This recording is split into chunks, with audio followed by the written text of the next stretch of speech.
So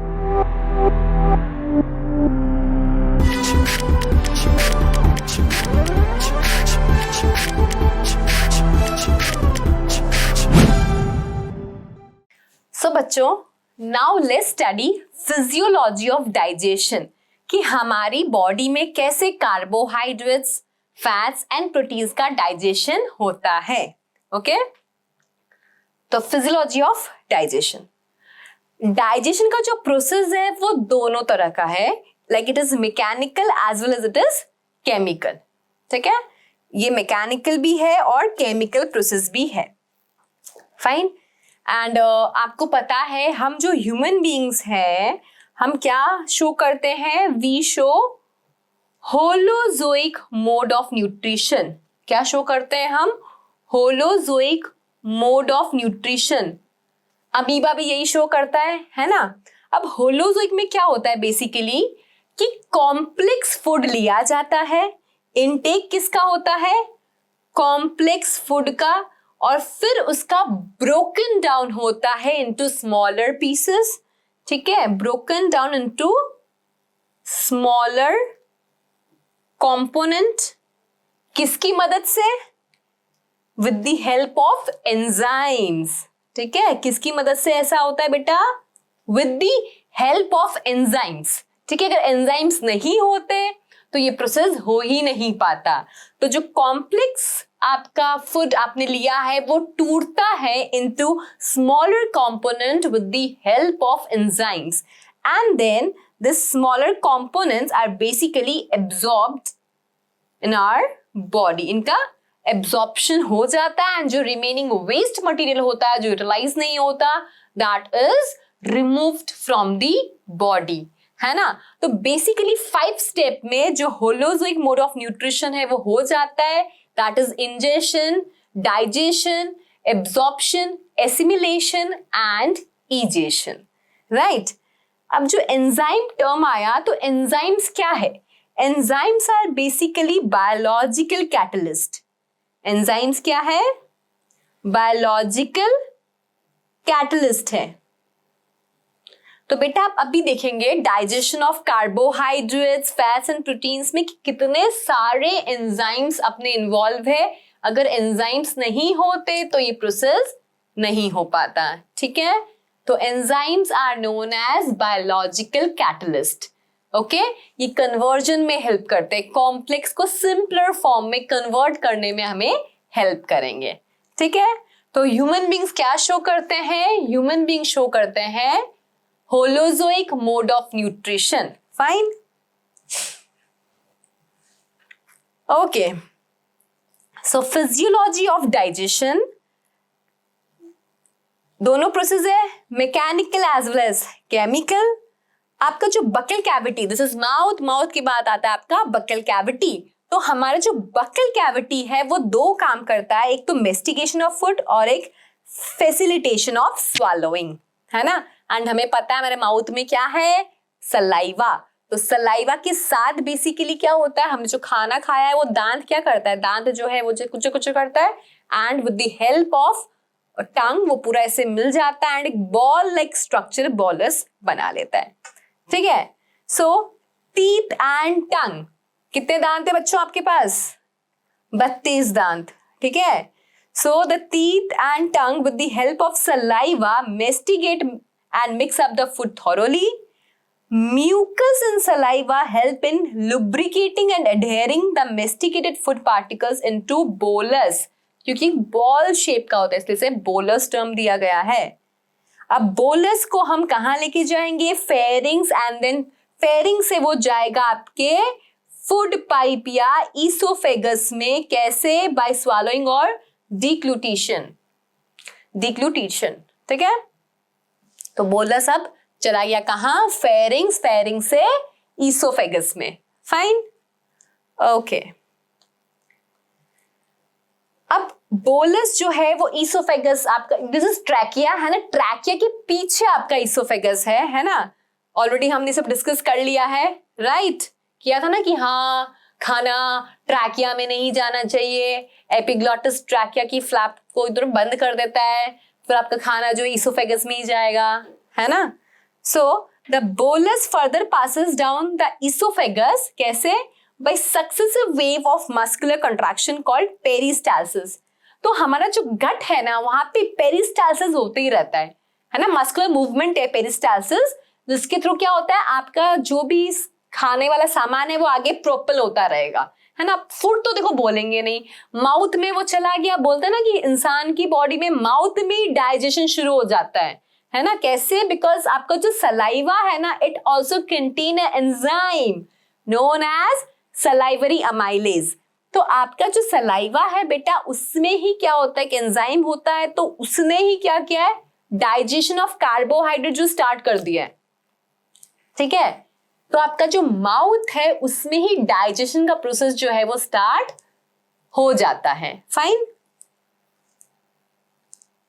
so the bolus further passes down the oesophagus by successive wave of muscular contraction called peristalsis. The gastroesophageal sphincter, मतलब कि अब क्या होगा, oesophagus से bolus जाएगा कहां, स्टमक में, तो उसे गार्ड कौन करता है, gastro-oesophageal sphincter. The gastroesophageal sphincter control the passage of food into the stomach. Fine. पहुंच गया कहाँ, बोलस, खाना नहीं, बोलस ही बोलेंगे हम, है ना। माउथ में जैसे ही फूड गया उसे हम बोलस बोलेंगे, तो बोलस कहाँ पहुंच गया, बोलस पहुंच गया स्टमक में, ठीक है। अच्छा, आपका जो सलाइवा है कौन बना रहा है, सलाइवरी ग्लैंड बना रहा है। 3 टाइप के होते हैं, कौन कौन, पैरोटिड, लिंगुअल, मैक्सिलरी, है ना, सबलिंगुअल, सब maxillary. Parotid is the largest salivary gland and lingual is the smallest. Okay, so the saliva secreted in the oral cavity, या ओरल कैविटी बोलो या बक्कल कैविटी, एक ही बात है। क्या होता है सलाइवा में, इलेक्ट्रोलाइट्स होते हैं, एंजाइम होता है, कौन सा enzyme, salivary amylase and lysozyme होता है, ठीक है। इसके अलावा सलाइवा में IgA इम्यूनोग्लोबिन भी होता है, ठीक है, और बैक्टीरियोस्टैटिक, बैक्टीरियोसाइडल सब्सटेंसेस भी होता है। फाइन। बैक्टीरियोस्टैटिक और साइडल सब्सटेंसेस मतलब, बैक्टीरियोस्टैटिक वो सब्सटेंस होते हैं जो बैक्टीरिया की ग्रोथ को रोकेंगे, एंड साइडल मतलब, बैक्टीरियोसाइडल मतलब जो किल कर देंगे। आपने देखा होगा जैसे डॉग वगैरह को अगर लग जाती है, हर्ट होते हैं ना वो लोग, तो वो लोग सलाइवा लगाते हैं, है ना। क्यों? बिकॉज बेटा जो सलाइवा है ना, it contains lysozyme, bacteriostatic, bacteriocidal substances, IgA, immunoglobulin, इस वजह से। ओके, सलाइवरी अमाइलेज का एक दूसरा नाम भी है टाइलिन, याद रखना, ठीक है। सलाइवरी अमाइलेज को टाइलिन भी कहा जाता है। ये आपका वही सेम स्ट्रक्चर है, ये आपका बोलस, देखो ऐसे ये पूरा, ये आपका इसोफेगस है ना, तो ऐसे ये पूरा मूव कर जाएगा, कहां पहुंच जाएगा, स्टमक में। कैसे पहुंचेगा, बाय पेरिस्टाल्सिस। कैसे पहुंचेगा, बाय पेरिस्टाल्सिस। क्लियर। तो बोलस कहां पहुंच गया है, स्टमक में, ठीक है। बट उससे पहले देखते हैं कि माउथ में बोलस बनता कैसे है ना। The chemical process of digestion initiated in the oral cavity या buccal cavity by the hydrolytic action of carbohydrate splitting enzyme, that is salivary amylase या टाइलिन। सलाइवरी अमाइलेज को हम टाइलिन भी कहते हैं, ठीक है।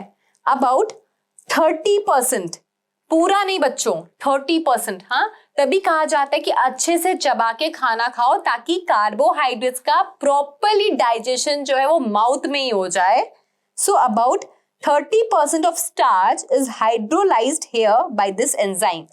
फाइन बच्चों, बहुत इंपॉर्टेंट है ये क्वेश्चन पीएच वाला, कि माउथ में जो पीएच है वो क्या रहता है, इट इज लाइक 6.8।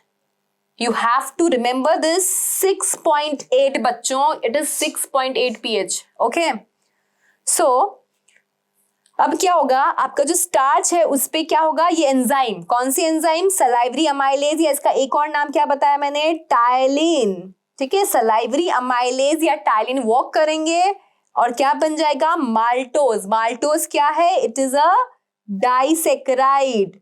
माल्टोज क्या है, डाइसेकेराइड।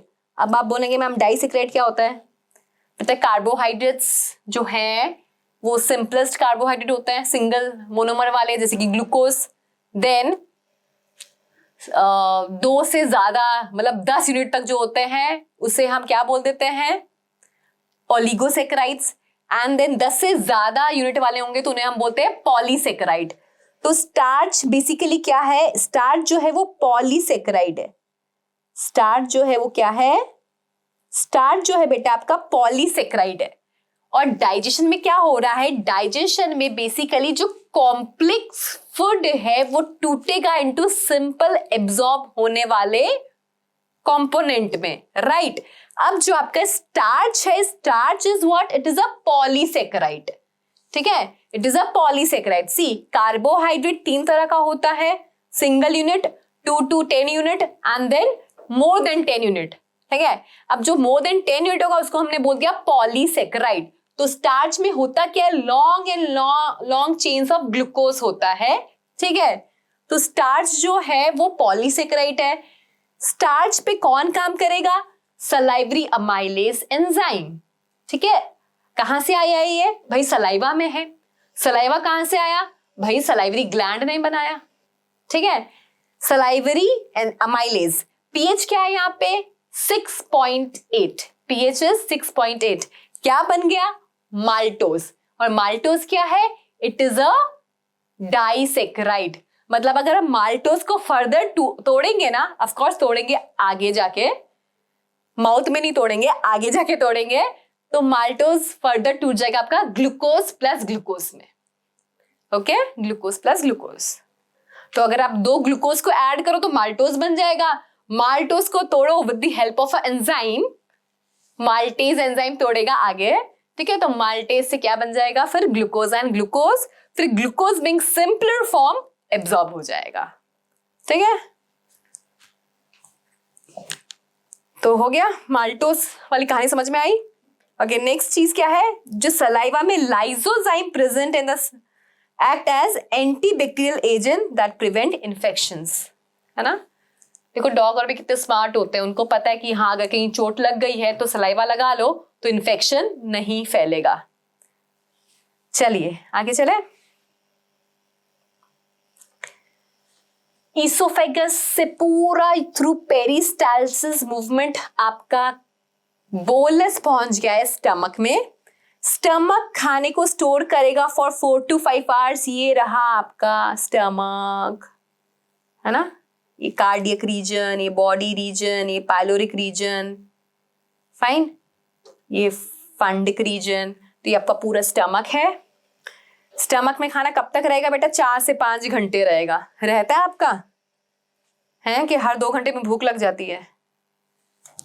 स्टमक खाना रखता है फॉर 4 to 5 आवर्स। फाइन, चलो स्टमक क्या बनाता है, गैस्ट्रिक जूसेस, राइट।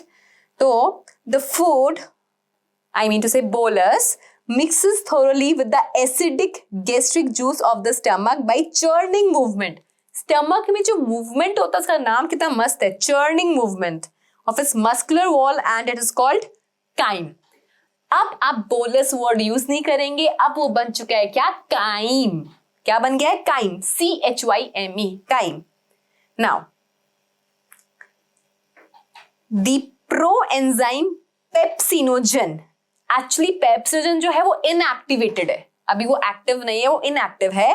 पेप्सिनोजन, उस पे क्या होगा, HCl हाइड्रोक्लोरिक एसिड काम करेगा तो कन्वर्ट हो जाए किसमें, पेप्सिन में। ठीक है, और पेप्सिन क्या करेगा, पेप्सिन तोड़ेगा प्रोटीन्स को किसमें, प्रोटियोजेस एंड पेप्टोन्स में। आपका जो पेप्सिन एंजाइम है, सी माउथ में किसका डाइजेशन हुआ, कार्बोहाइड्रेट्स का। भले ही 30% हुआ पर स्टार्ट तो हुआ ना कुछ। तो कार्बोहाइड्रेट जैसे स्टार्च है, स्टार्च आपके चावल में होता है, आलू में होता है, राइट। तो स्टार्च जो है वो माल्टोज में कन्वर्ट हुआ। अब आगे हम जाएंगे तब क्या होगा, आप प्रोटीन भी तो खा रहे हो ना, तो प्रोटीन को कौन तोड़ेगा, प्रोटीन को तोड़ता है पेप्सिन। प्रोटीन को कौन तोड़ेगा, प्रोटीन को तोड़ता है पेप्सिन, ठीक है। तो प्रोटीन्स पे जब पेप्सिन काम करेगा तो आपको जो सिंपलर प्रोडक्ट है, क्योंकि protein is a complex one, right, तो प्रोटीन जब टूटेगा तो सिंपलर जो आपको मिलेगा that will be proteases and peptones, ठीक है, समझ में आई है। ओके, नेक्स्ट चीज क्या है, the mucus and bicarbonate present in the gastric juice play an important role in the lubrication and protection of the mucosal epithelium from the exudation by the highly concentrated HCl। देखो stomach में HCl है, अब HCl का need क्यों है, एक तो देखो आपने यही देख लिया कि HCl ही क्या करेगा, पेप्सिनोजन को एक्टिवेट करेगा इनटू पेप्सिन, तो हमें HCl चाहिए, या फिर कोई भी जो हमारा बोलस है उसमें कोई माइक्रोब है उसको किल करने के लिए HCl जो है वो हेल्प करेगा, तो HCl इज एसेंशियल। पर HCl का पीएच कितना होता है, अप्रोक्सीमेटली 1.8, ठीक है।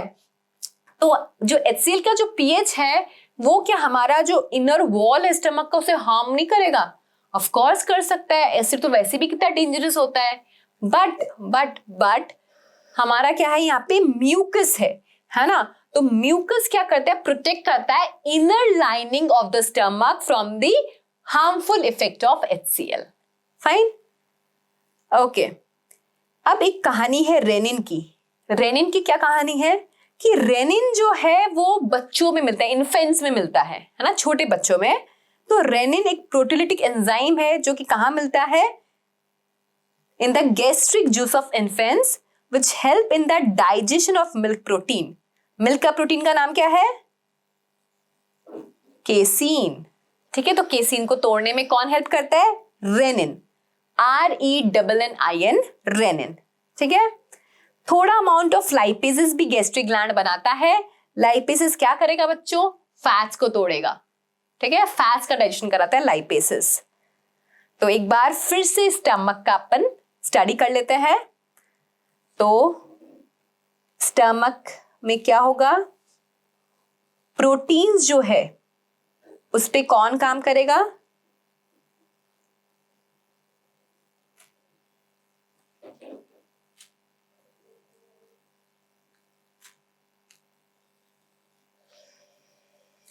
प्रोटीन पे एक्ट करेगा कौन, एंजाइम पेप्सिन। प्रोटीन पे कौन एक्ट करेगा, एंजाइम पेप्सिन, और उसको तोड़ देगा प्रोटियोजेस प्लस पेप्टोन्स में। प्रोटीएसेस प्रोटीन्स किसमें टूट जाएगी, proteins with the help of pepsin टूट जाएगी किसमें, प्रोटियोजेस और पेप्टोन्स में। याद हो गया ये, स्टमक में प्रोटीन में कौन एक्ट करेगा, एंजाइम पेप्सिन, देन वो किसको तोड़ देगा इसमें, प्रोटीएजेस और पेप्टोन्स में, ठीक है। अब जो पेप्सिन होता है बेसिकली वो इनएक्टिव फॉर्म में होता है जिसका नाम क्या है, पेप्सिनोजन। अब पेप्सिनोजन पेप्सिन में कैसे कन्वर्ट होता है, with the help of HCl। Pepsinogen pepsin में कैसे कन्वर्ट होता है, with the help of HCl, ठीक है। ओके, नेक्स्ट था आपका क्या, केसिन, है ना। ये सिर्फ इन्फेंट्स के केस में, इन्फेंट्स के केस में क्या होता है, इन्फेंट्स के केस में जो केसिन है, casein is what, it is basically milk protein. Casein is milk protein, वो with the help of enzyme renin, with the help of enzyme renin किसमें टूटेगा, क्या मिलेगा हमें, पैरा केसिन, ठीक है। with the help of calcium ions absorption और आगे का प्रोसेस जो है वो चलता है, वो आपके काम का नहीं है। अभी सिर्फ ये सुनिए कि स्टमक में क्या हुआ, स्टमक में जो प्रोटीन्स है, proteins with the help of enzyme pepsin टूट गया प्रोटियोजेस और पेप्टॉन्स में, लिखा सबने? वेरी इंपॉर्टेंट बच्चों, राइट इट डाउन। स्टमक में जो आपने खाना खाया उससे जो प्रोटीन्स है वो in the presence of pepsin टूट जाएगा प्रोटीएजेस एंड पेप्टॉन्स में। और इन्फेंट में क्या होगा? जो केसिन है वो with the help of rennin, ये सिर्फ इन्फेंट में होगा। हाँ, ये वाला केस जो है वो सिर्फ इन्फेंट का है कि केसिन जो है वो in the presence of enzyme rennin convert हो जाएगा किसमें? पैरा केसिन में। Fine, okay. अब क्या होगा? जो काइम है अब वो आगे फर्दर जाएगा कहां? सी शेप्ड डिओडेनम में, है ना? सो various type of movement are generated by the muscularis layer of the small intestine. This movement help in the thorough mixing up of the food with the various secretions in the intestine and thereby facilitate digestion. So ये कहानी तो आपको याद ही थी digestive glands में कि liver bile बनाता है, पेनक्रियास पेनक्रियाटिक जूस बनाता है और फिर दोनों हिपैटो पेनक्रियाटिक डक्ट के थ्रू आ जाएगा कहां? C shaped duodenum of small intestine में। अब हम देखेंगे कि भाई ये जो पेनक्रियाटिक जूस है उसमें कौन कौन से एंजाइम्स होते हैं। ओके, सो देखो, the bile, pancreatic juice and the intestinal juice are the secretions released into the small intestine. Intestinal juice आपकी intestine की दीवारें ही बनाती है, intestinal walls ही बनाती है। Okay, pancreatic juice and bile are released through hepatopancreatic duct. ये diagram फिर से देख लीजिए आप लोग, ये रहा आपका, देखो बाइल डक्ट है ना, और ये आपका पेनक्रियाज रहा, ये पेनक्रियाटिक डक्ट, और ये लोग आ रहा है सी शेप डिओडेनम में with the help of hepatopancreatic duct. Fine, pancreatic juice में कौन कौन से एंजाइम्स है वो नाम याद करने हैं। एंड बच्चों ये सारे एंजाइम कैसे इनएक्टिवेटेड है?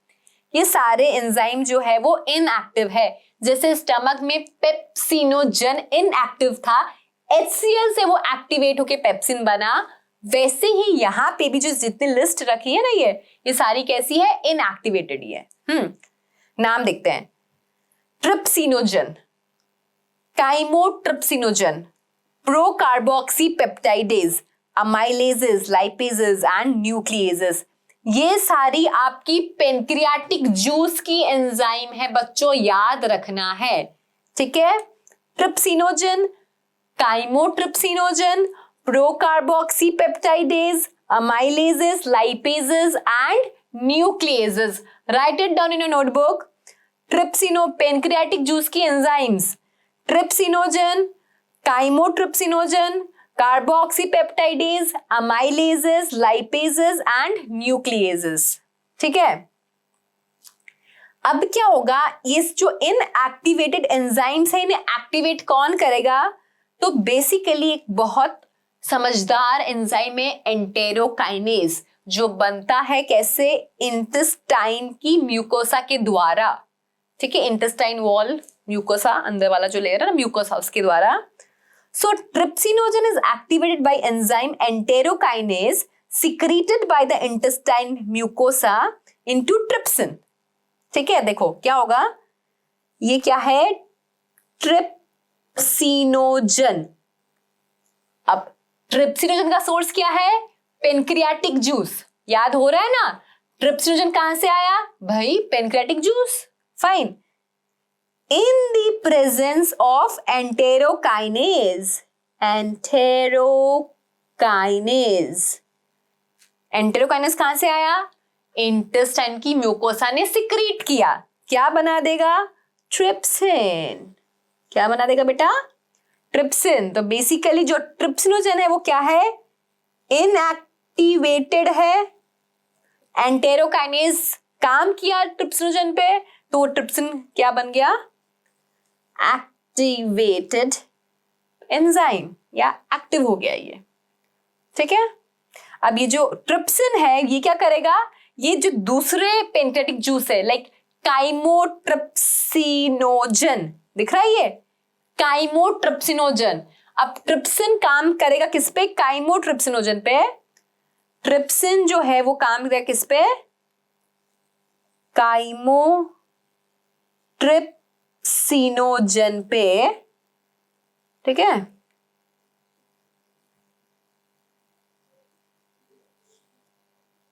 अब यहां पे आपका ट्रिप्सिन काम करेगा और बना रहेगा क्या, काइमोट्रिप्सिन। क्या बन गया, काइमोट्रिप्सिन। सिंपल। ये एरो थोड़ा ऐसे बनाऊं,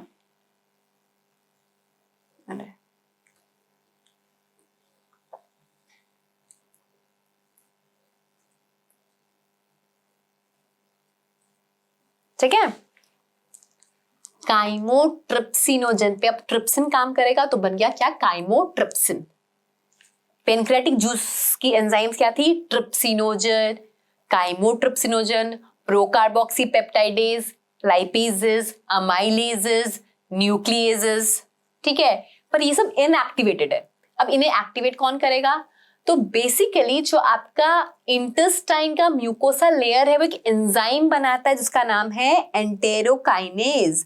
तो जो एंटेरोकाइनेज है वो काम करेगा किस पे, सी अब तो सारे सिक्रीशंस जो हिपैटोपेनक्रेटिक सिक्रीशन है वो ड्यूडेनम में पहुंच चुके हैं ना, तो बेसिकली ये सारा काम कहां हो रहा है, सी शेप्ड डियोडेनम में, ठीक है। तो डियोडेनम में क्या होगा, ये जो आपका एंटेरोकाइनेज है वो काम करेगा ट्रिप्सिनोजन पे एंड क्या बना देगा, ट्रिप्सिन को कन्वर्ट कर देगा किसमें, ट्रिप्सिन में। अब जो ट्रिप्सिन है वो एक्ट करेगा काइमोट्रिप्सिनोजन पे एंड उसे कन्वर्ट करेगा किसमें, काइमोट्रिप्सिन में। Fine, I hope I am clear to everyone. ठीक है, सेम विद अदर ऑल्सो, हाँ। प्रो कार्बोक्सीपेप्टाइडेज बन जाएगा कार्बोक्सीपेप्टाइडेज।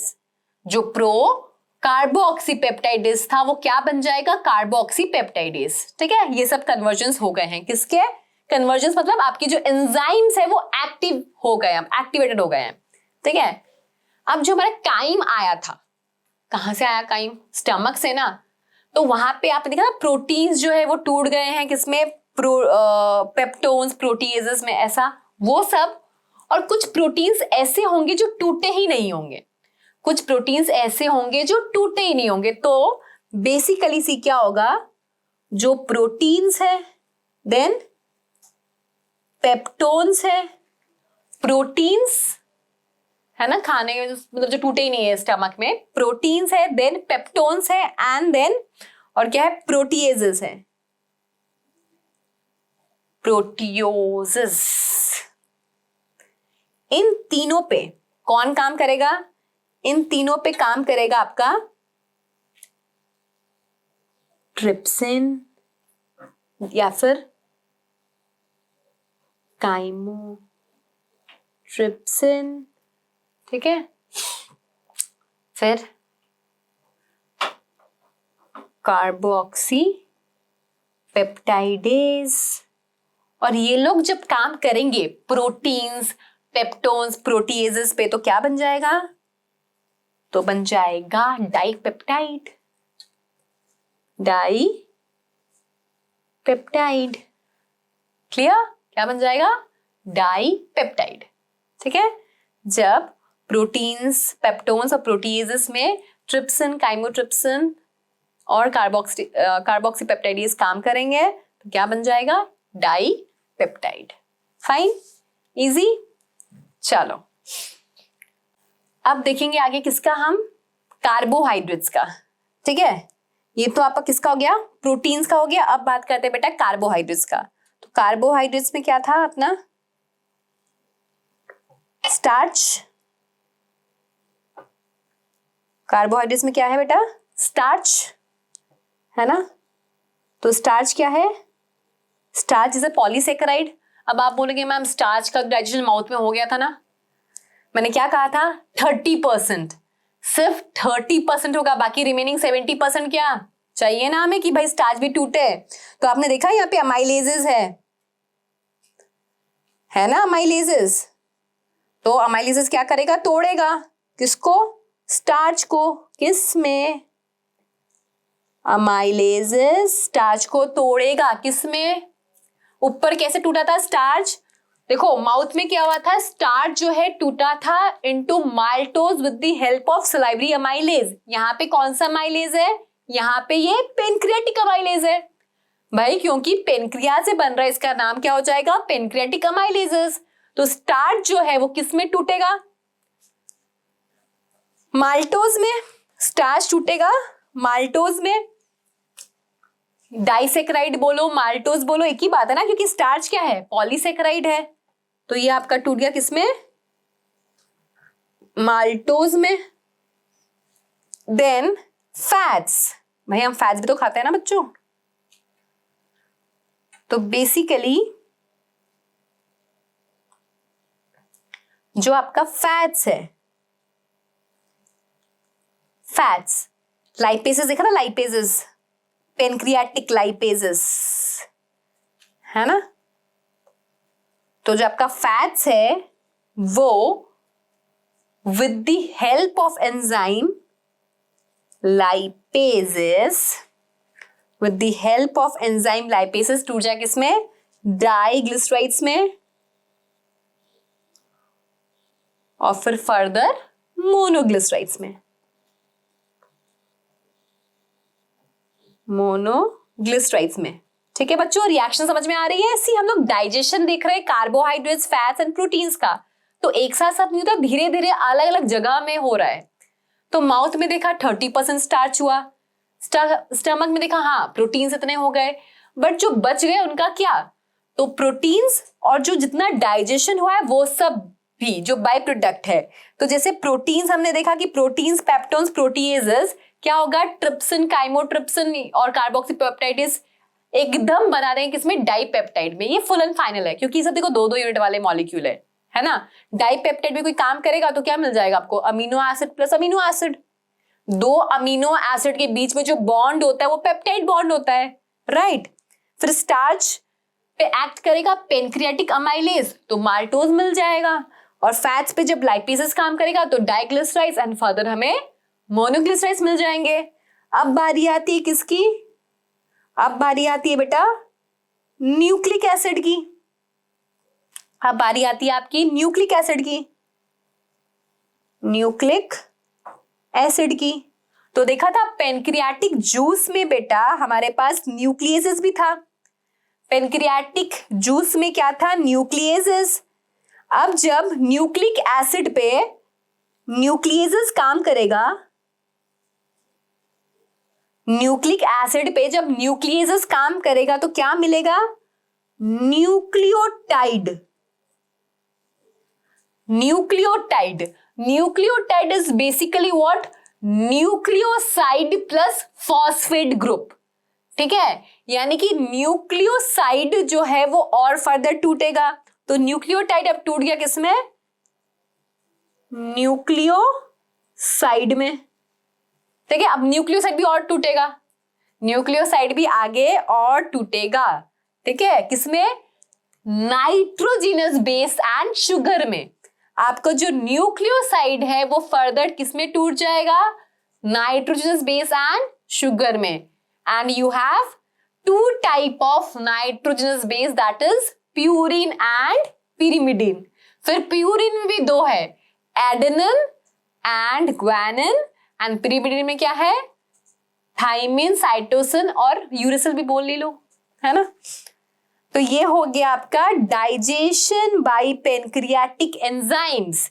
एनी डाउट बच्चों, ये रिएक्शंस अपनी नोटबुक में सब लिखिए, बिकॉज ये नीट में आता है वैसा क्वेश्चन है। ठीक है, कौन किसमें टूट रहा है, एंड ये सब बेटा एकदम याद रखना जो मैं हाईलाइट कर रही हूं, trypsin, chymotrypsin, carboxypeptidase, amylase, lipases, nucleases, ये सब सारी की सोर्स क्या है, इन सबका सोर्स है आपका पेनक्रियाज। ठीक है, ये सारे एंजाइम पेनक्रियाटिक जूस में होते हैं, है ना। और वो एक्टिवेशन याद रखना कि भाई ट्रिप्सिनोजन जो है वो इनएक्टिव है, उसे एंटेरोकाइनेज ने एक्टिव किया इनटू ट्रिप्सिन, जो ये ऊपर मैंने आपको कराया था, है ना। ट्रिप्सिनोजन को एंटेरोकाइनेज ने कन्वर्ट किया है ट्रिप्सिन ने। अब काइमोट्रिप्सिनोजन है, ये भी इनएक्टिवेटेड है, उसको ट्रिप्सिन ने कन्वर्ट किया है काइमोट्रिप्सिन में। प्रोकार्बोक्सीपेप्टाइडेज को भी एक्टिवेट करके क्या बनाया गया है, कार्बोक्सीपेप्टाइडेज। क्लियर? चलो अब बात करते हैं बाइल का। बाइल आता है कहां से? लीवर से। हिपैटिक सेल्स बनाती है बाइल, है ना। The bile released into the duodenum contains, bile में क्या क्या होता है? बाइल पिगमेंट होता है, बिलिरुबिन एंड बिलिवर्डिन, ये बाइल पिगमेंट का नाम है। जैसे आपका हेमोग्लोबिन रेड पिगमेंट है, वैसे जो बाइल का पिगमेंट है उसका नाम क्या है? Bilirubin and biliverdin. Then bile salts, cholesterol, phospholipid. But बेटा यहां पे कोई एंजाइम्स नहीं होता, हाँ, नो एंजाइम्स। बाइल में कोई एंजाइम्स नहीं होता। मैम फिर क्या काम का? ये देखो, bile helps in emulsification of fat. याद है जब मैंने लीवर कराया था तब भी बताया था कि बाइल का फंक्शन क्या होता है? Emulsification of fat. तो bile help in emulsification of fat, that is breaking down of the fat into very small micelles. और बाइल जो है ना, ये बहुत इंपॉर्टेंट है, बाइल ऑल्सो एक्टिवेट्स लाइपेजेस। ठीक है, और आपको पता है ये लाइपेजेस जो है वही क्या करेगा? फैट्स को तोड़ेगा into diglycerides and monoglycerides, right. तो bile also help in activating lipases. Clear? Bile also help in activating lipases, है ना। इमल्सिफिकेशन ऑफ फैट तो आपको पता ही है। चलो आगे चलें।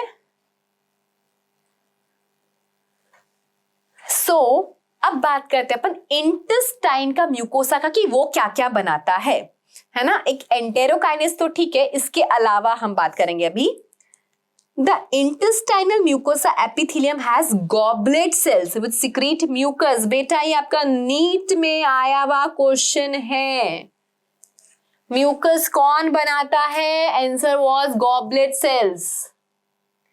ठीक है, तो intestinal mucosal epithelium has goblet cell जो म्यूकस बनाता है। Now the secretion of the brush border cells of the mucosa along with the secretion of goblet cells क्या बनाता है? इंटेस्टाइनल जूस और सक्कस एंट्राइकस। अब कितने जन सक्कस एंट्राइकस वर्ड देके डर जाते कि ये क्या है। सक्कस एंट्राइकस कुछ नहीं है, इंटेस्टाइनल जूस का सुंदर सा नाम है। ठीक है, सक्कस एंट्राइकस या फिर इंटेस्टाइनल जूस एक ही बात है। सक्कस एंट्राइकस एंड इंटेस्टाइनल जूस जो है बच्चों वो एक ही बात है। ठीक है, नाउ पेनक्रियाज वाला आपको सब याद है ना, क्लियर हो गया। अब यहां पे दूसरे एंजाइम से बेटा, जो बेसिकली पेनक्रियाटिक एंजाइम से जो हमें बाय प्रोडक्ट मिले थे ना, उनको जो तोड़ेंगे वो वाले एंजाइम्स कहां हैं? वो वाले एंजाइम्स है सक्कस एंट्राइकस के पास। ओके, सो सी, जो इंटेस्टाइनल जूस है या सक्कस एंट्राइकस है, it contains variety of enzyme like disaccharidases, जो डाइसेक्राइड को तोड़ेगा, है ना, जैसे कि माल्टेज। अब माल्टोज है, माल्टोज को हमें तोड़ना है ग्लूकोज प्लस ग्लूकोज में, कौन तोड़ेगा? माल्टेज। एज वर्ड मतलब एंजाइम। डाइपेप्टाइडेज, जो प्रोटीन्स और पेप्टोन्स प्रोटीएजेस हमें मिल गया था डाइपेप्टाइड में, तो डाइपेप्टाइड को कौन तोड़ेगा? डाइपेप्टाइडेज। लाइपेजेस, न्यूक्लियोसाइडेजेस, है ना, जो न्यूक्लिक एसिड है वो टूटा था न्यूक्लियस की मदद से इनटू न्यूक्लियोटाइड और फिर न्यूक्लियोसाइड। अब न्यूक्लियोसाइड को मुझे फर्दर तोड़ना है into nitrogenous base and sugar, तब मुझे जरूरत पड़ेगी न्यूक्लियोसाइडेजेस की। फाइन, अब ये लाइपेजेस हो गया इंटेस्टाइनल लाइपेज, है ना, वो आपको याद रखना है। The mucus along with bicarbonates from the pancreas protect the intestinal mucosa from acid as well as provide alkaline medium। तो देखो यहाँ पे pH हो गया 7.8। बच्चों pH वेरिएशन देख रहे हैं आप? हाँ, कितना हो रहा है? माउथ में था 6.8, स्टमक में था 1.8, इंटेस्टाइन में है 7.8। कितना पीएच वेरिएशन आपके गट सिस्टम में आपको देखने को मिल रहा है ना। माउथ में था ना सलाइवरी अमाइलेज, जब एक्टिव होता तो पीएच था 6.8, है ना, 6.8 था। देन स्टमक में 1.8 था एंड अभी देखो 7.8। ओके, तो पेनक्रियाज में बाइकार्बोनेट्स आयंस भी होते हैं बेसिकली, है ना, ताकि जो एसिडिक एनवायरनमेंट है वो अल्कलाइन हो सके एंड ये जो वेरियस एंजाइम्स है वो प्रॉपर्ली काम कर सके। चले आगे, बनाए आप रिएक्शंस। तो जो डाइपेप्टाइड्स है उसको तोड़ते हैं अपन, है ना। तो जो डाइपेप्टाइड्स थे वो टूट जाएंगे किसमें, अमीनो एसिड में टूटेंगे, है ना। किसकी मदद से, डाइपेप्टाइडेज किसमें टूट गए, अमीनो एसिड में। फिर बेटा आपका जो माल्टोज है ना, माल्टोज स्टार्च जब एक्ट किया, स्टार्च पे जब एक्ट हुआ किसका, सलाइवरी अमाइलेज का या फिर पेनक्रियाटिक अमाइलेज का, तो वो टूट गया था माल्टोज में। अब माल्टोज पे काम करेगा माल्टेज, तो मिल जाएगा हमें ग्लूकोज प्लस ग्लूकोज, लिख लो, ग्लूकोज प्लस ग्लूकोज, 2 ग्लूकोज का यूनिट। अमीनो एसिड्स भी जैसे 2 मिलेंगे, तो चलो मैं एसिड्स लिख देती हूँ, एक ही बात है। देन आप किसको तोड़े, जैसे लेक्टोज भी होता है ना, कार्बोहाइड्रेट, लेक्टोज कहाँ मिलता है बच्चों, सोर्स क्या है लेक्टोज का, दूध पीते हैं आप सब, दूध में कौन सा कार्बोहाइड्रेट होता है, लेक्टोज। तो लेक्टोज टूटेगा with the help of lactase enzyme, किसमें, glucose plus galactose, glucose plus galactose. अब जो आप लोग स्वीट वगैरह खाते हैं फ्रूट में जैसे, तो सुक्रोज है ना, सबसे स्वीटेस्ट कार्बोहाइड्रेट सुक्रोज, वो सुक्रेज की मदद से टूट जाएगा किसमें, ग्लूकोज प्लस फ्रुक्टोज। ठीक है,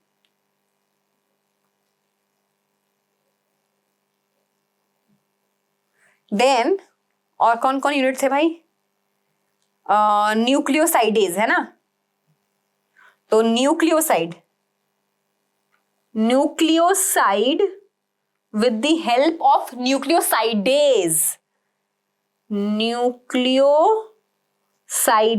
किसमें टूट जाएगा, नाइट्रोजीनस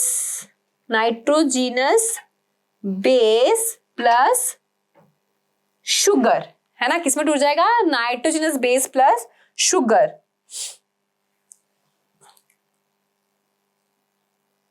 ओके, देन वो था ना फैट्स वाला, डाइग्लिसराइड्स एंड मोनोग्लिसराइड्स। तो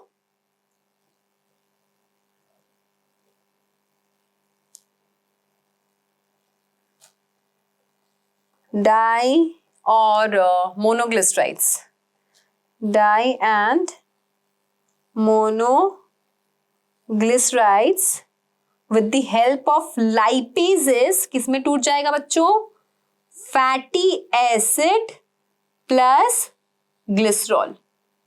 तो बेटा यहां पे जो मैंने एंजाइम्स लिखी है ना, यहां पे मैंने जो भी एंजाइम्स लिखी है, ये सारी एंजाइम्स है, dipeptidase, माल्टेजेस, lactase, sucrase, nucleosidase, lipases, इन सब का सोर्स क्या है, सक्कस एंट्राइकस। इन सब का सोर्स है आपका सक्कस एंट्राइकस, मतलब इंटेस्टाइनल जूस, मतलब इंटेस्टाइन में ये सब बन रहे हैं। ठीक है, तो पेनक्रियाटिक जूस की लिस्ट याद रखना एंड इंटेस्टाइनल जूस की लिस्ट याद रखना कि कौन से में कौन कौन सी एंजाइम प्रेजेंट है। फाइन, ये वही आपका बेटा जो मैंने अभी लिखा था वो टेक्स्ट बुक का दिया हुआ है। सो the breakdown of biomacromolecules in the duodenum region of the small intestine. The simple substance thus formed are absorbed in the jejunum and ileum. अब बेटा ये सब जो बने हैं आपके, है ना, ये जो सिंपलेस्ट चीजें बनी है, इन सब का एब्जॉर्प्शन कहाँ होगा? जेजुनम एंड इलियम रीजन में with the help of villi. कहाँ कैसे होगा? With the help of villi. ठीक है. और जो अनडाइजेस्टेड और अनएब्जॉर्ब सब्सटेंसेस है वो कहाँ पास हो जाएंगे? लार्ज इंटेस्टाइन में, है ना. वो सब कहाँ चला जाएगा? जो एब्जॉर्ब हो गया, ठीक है. अब जो एब्जॉर्ब नहीं हुआ, जो अनडाइजेस्टेड, जो काम का नहीं है, जो अनएब्जॉर्ब्ड है, वो चला जाएगा कहाँ? लार्ज इंटेस्टाइन में. ठीक है. अब देखो, जो आपका लार्ज इंटेस्टाइन है, it has no significant digestive activity. ठीक है. तो काम क्या है भाई इसका? तो सुनो भाई, है भी तो कितना, 1.5 मीटर, 1.5 मीटर का कुछ तो करता ही होगा ना.